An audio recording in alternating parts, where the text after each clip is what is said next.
Okay, so last video live, I was like for 45 minutes rambling around, talking about the girls and the accusations, and the Instagram police station that it became when people just don't go to the police or to the hospital or to their psychiatrist, and instead of doing that, they just post stuff on Instagram. I don't think it's the way to do it. I think they're just getting a lot of these things are going to be proven wrong. They're going to be proven wrong.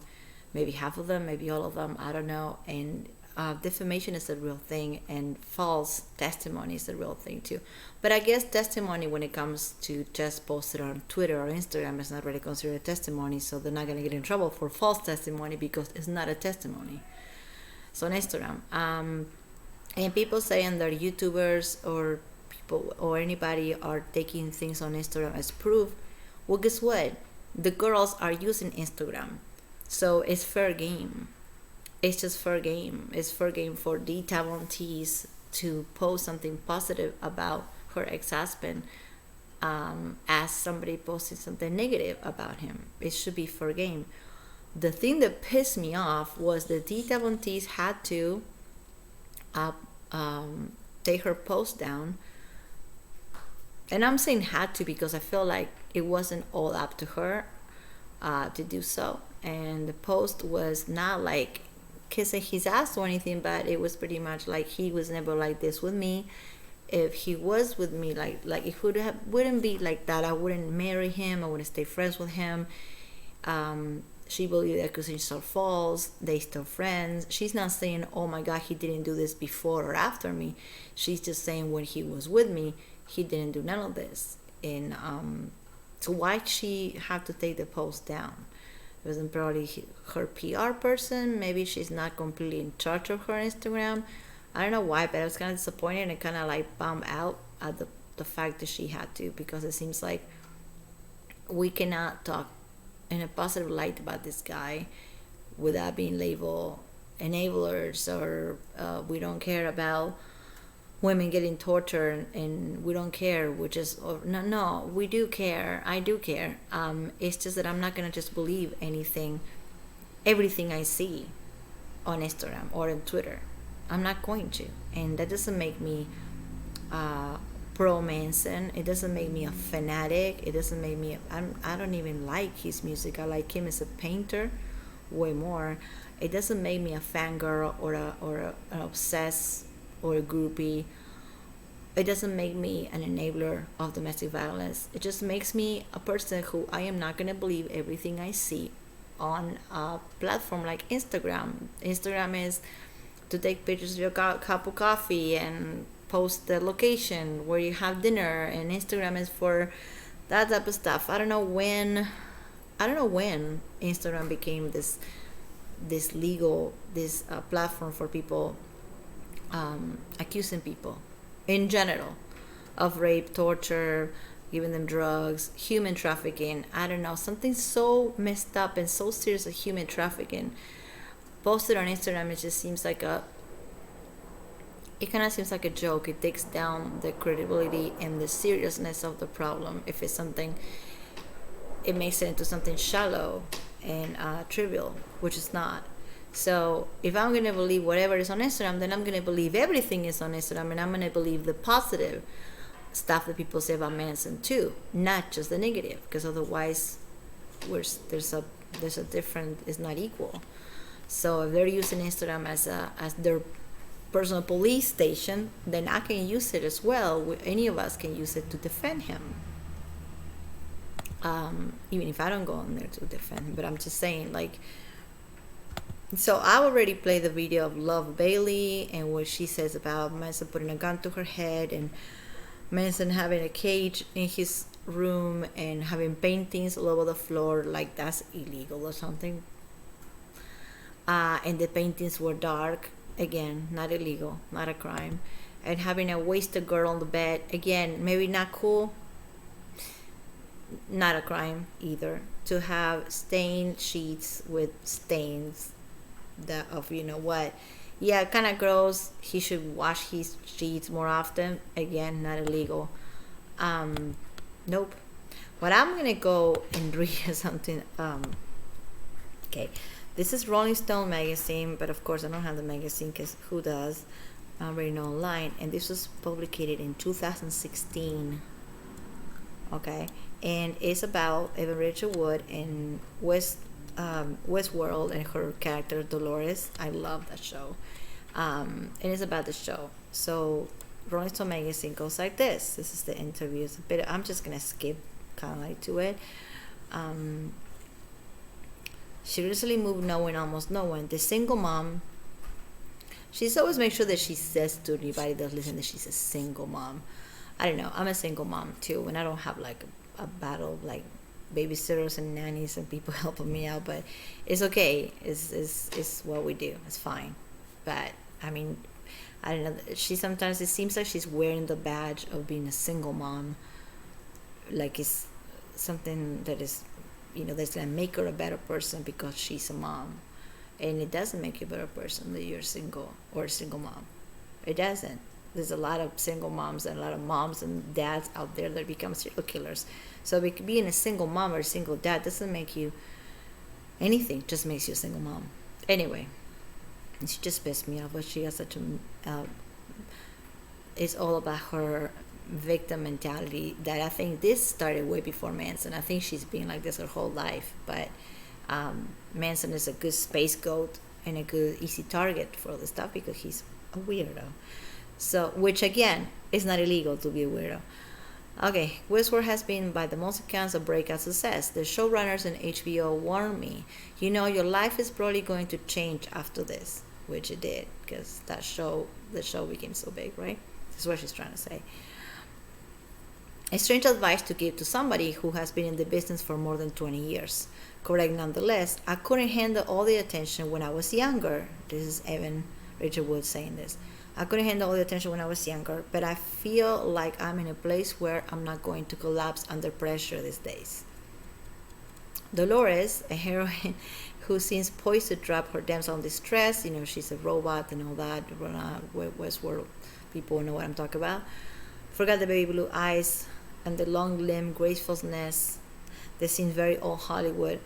Instead of Back to 23, that was portrayal of the teenage terror in 13. Yes, her movie 13, amazing movie. Just because she played what she played in 13, I'm not saying that she was the character. She's just a good actress. She was playing a character. Although, if you watch 13, it's amazing. It's an amazing movie, but there's something very real about her acting, and acting has to be real, but at the same time it should be acting, and it seems like she's dealing with all those demons in her real life, and that's why 13 was such a good movie that she was in. 13 led the better part of a generation to question whether it was a good idea to participate in the propagation of the human race or even exist. God, this Rolling Stone people are so dramatic. And there was a strange wounded daughter in the wrestler movie. Okay, he's talking about her career pretty much. But the Manson part is coming with the gigantic pictures of them too. So Rachel Wood didn't make sense at the time. At 18, she went to the Chateau Marmont in LA and met Marilyn Manson, then 36 years old, and married to Dita Von Teese. She started dating him and appeared Lolita-like in a video for the song Heart-Shaped Glasses, grabbing her knee region and then making out with Manson with fake blood on themselves in a video so graphic and the sex was rumored to have been real and in a real bed. I met somebody, this is what she said. This is the most important part of this, what I'm trying to say in this freaking video. I'm so tongue-tied because I need more coffee. She said, this is in 2016, Rolling Stone magazine. Evan says, I met somebody that promised freedom and expression and no judgment, she says, and I was craving danger and excitement. I looked at my mother one day and I said, Mom, I'm gonna get on this tour bus for 8 months and see the world, and I'm gonna have a crazy journey and find myself. And if people are not okay with it, I'm sorry, but I can't live my life for other people. And then she left with Manson on the tour bus to live her life on the dark side, on the danger side. What did she say? Craving danger and excitement. Oh my God. People seem to forget that she said that in Rolling Stones magazine. And in 2016, she talks about the experience with Manson. Of course, it's in 2016 because she's talking about her show on HBO, which started. So of course, this is not old. In 2016, Rolling Stone magazine had this interview with her, and she is recalling her what she was doing when she was 18 at the Chateau Marmont. Met Marilyn Manson, but he was married at the time. I do think that he cheated on Dita with Evan Rachel Wood, but that doesn't really make her a really good person either, doesn't it? They started dating. They made the music video where she's wearing the sharp Lexus and they're making out and there's blood everywhere. And that whole album is very much driven by their love and their obsession and their it's really romantic. It's not, I don't think it's a negative thing at all. I mean, the blood, of course it was fake blood, and it won't be the first time or the last time that he does a video like that, or that she does something like that. She was very dark on her 13 and the character of the movie 13. That doesn't mean that she is the character of 13. She's an actress. So what about, instead of judging him because of the way he looks or because he made a video with blood, what about that was just a performance, just like her performance in the movie 13? That's my point. So I'm going to read it again. This is unbelievable. So, okay, she said, I met somebody that promised freedom and expression and no judgments. And I was craving danger and excitement. I looked at my mother one day. I don't think this went like, she's so dramatic. I don't think it's the way it went, but she's saying it like this. I looked at my mother one day and I say, Mom, I'm going to get on this tour bus for 8 months, just pretty much, right? And see the world and have a crazy journey. Not a nightmare, not being raped and tortured. She's saying a crazy journey and find myself. And if people are not okay with it, then I'm sorry, but I can't live my life for other people. Turns out they were not okay with it, mostly because of the colossal mindfuck that was just looking up Evan Rachel Wood and Manson together. But for Evan Rachel Wood was learning experience. It was a learning experience of the highest note. She said, most teenagers are searching for identity, and I was thrown into a situation where I was supposed to have that already figured out. She says, that you demonized me for figuring it out and getting messy with my boyfriend. This is her saying this. People will call me a whore or a slut when I walk down the street, and you can't not be hurt by that. What the people didn't know at the time, Evan Rachel Wood was attracted not just to Manson in your face liberation, darkness and freedom, but also to his androgyny. She was since referred to herself as a gender fluid person, and in 2011 came out publicly as bisexual. So maybe he got something to do with this. Maybe what she's talking about, she told her mom, I want to be in a place with no judgment, and she wanted to be rebellious, and she wanted to show her mom and dad, they're from South Carolina, so they're pretty conservative up there. So she wanted to rebel. She wanted to rebel against her parents and say, I'm going to go on this tour bus, I'm going to be myself. After Manson, she said that she was bisexual, which is it's great that she's free enough to say that. But I do think that he got something to do with that freedom and with that mindset. I think he helped her with that mindset. That's what I'm trying to say. And